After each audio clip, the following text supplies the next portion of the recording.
You know what fascinates me? The way we often approach spiritual transformation like it's a self improvement checklist, when research shows that lasting behavioral change actually comes from identity shifts, not willpower. That's really interesting. What made you start looking into this connection between identity and transformation? Well, I've been studying this concept of putting on Christ, and what's remarkable is how it parallels modern psychology's understanding of lasting change. It's not about forcing new behaviors, it's about becoming a different person altogether. You know what this reminds me of? The way children naturally pick up language without even trying. That's exactly it. And neuroscience backs this up. Studies show that immersion learning activates different brain regions than rote memorization. It's the same with spiritual transformation. It's not about memorizing rules, it's about total immersion. So, you're saying this transformation should be more organic? Like how a baby learns their mother's voice? Yes, and here's what's fascinating. Researchers have found that infants can recognize their mother's voice patterns from just 30 weeks in the womb. That kind of deep natural learning is what we're talking about with spiritual transformation. That's quite different from the way most people approach spiritual growth, isn't it? Exactly, and here's where it gets really interesting. Studies in behavioral psychology show that trying to force change through willpower actually depletes our mental resources.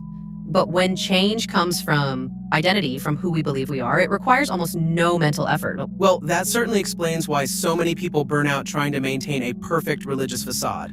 Right, and you know what's remarkable? Ancient spiritual practices understood this long before modern psychology. The Hebrew word for clothe in these texts actually implies a complete identity transformation, not just external change. How do you think this plays out in practical terms, like in everyday situations? Well, think about how a skilled musician performs. They're not consciously thinking about every note. It's become part of who they are through years of immersion.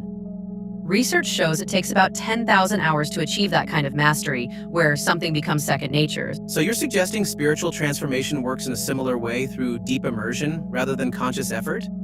Precisely. And here's what's fascinating. Studies in contemplative practices show that regular meditation actually changes brain structure in areas associated with empathy and emotional regulation. It's not about trying harder, it's about being transformed through exposure. That really takes the pressure off, doesn't it? Instead of forcing change, we're creating space for natural transformation. And what's really incredible is how this aligns with recent findings in neuroplasticity. Our brains literally reshape themselves based on what we consistently expose them to.